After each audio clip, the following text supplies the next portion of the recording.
Hello, my name is Ivy Dunbar, and I will be talking about my great-grandmother, Erma Blanche Williams.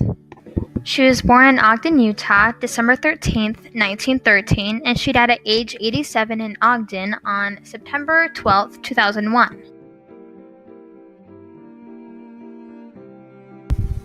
My grandmother was second generation American. Her grandparents came from England, Wales, and she was the middle of 10 children. And she remembers having a very happy childhood, and her parents were amazing dancers, and they took all of the children to dances, and they never remember having babysitters. So they would dance the night away, and if the kids got tired, they would fall asleep, and the parents would cover them with a coat, and then they would just keep dancing until they were done. When my grandmother was about 5 years old, her father became a barber. He went to barber school, and the first place he worked was Bert's Barbershop. So she was around people doing hair her whole life. Her mother had this beautiful hair and was very particular about her hair. And she remembers looking at her mom doing her hair, and it was almost like a ritual, she said. It was very meticulous. And it really inspired her to get her license when her children were young, and she went to beauty college. Grandma only graduated high school. She didn't have any college education. She married when she was 19 to my grandpa, Clifford Gustafson. He went by Lefty because later in life he sawed off his finger because he was a carpenter, and so it was a saw accident. So his left ring finger was missing, so they called him Lefty. She was 19, he was 21 when they got married, and they moved to Spreckles, California, where they started their family, and it was a cute little town.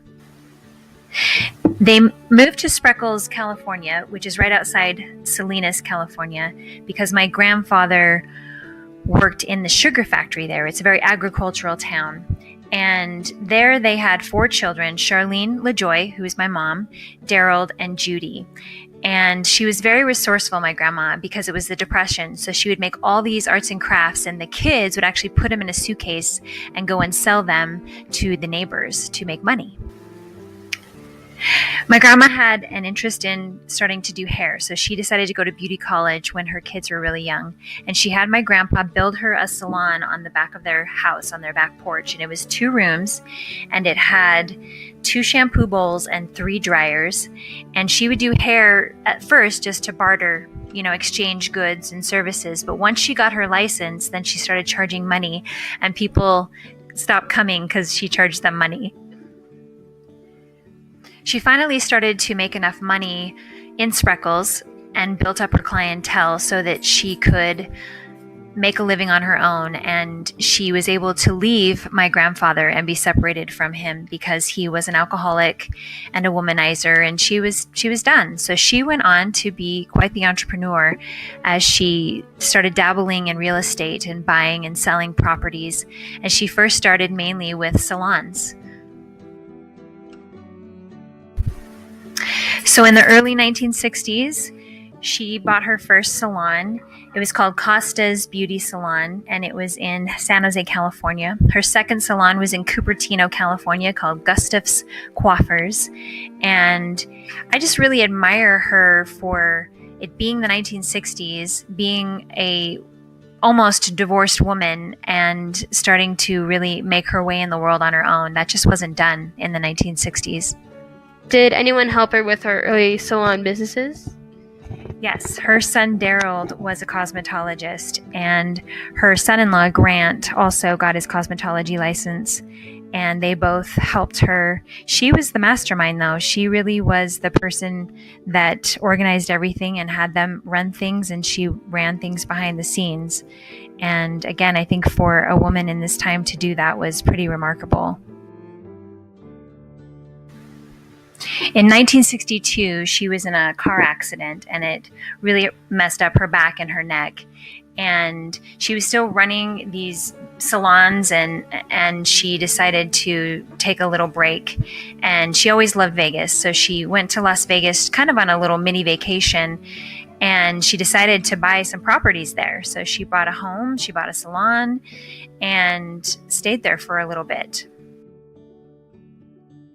While in Vegas, her daughter Judy said that she should go to social activities and meet guys.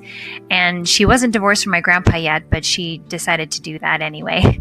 So she met my grandpa Jim and really liked him. And so she decided to finalize her divorce from my grandpa. So she got divorced in February of 63 and then married Jim in March of 1963. And it was a very happy marriage for her.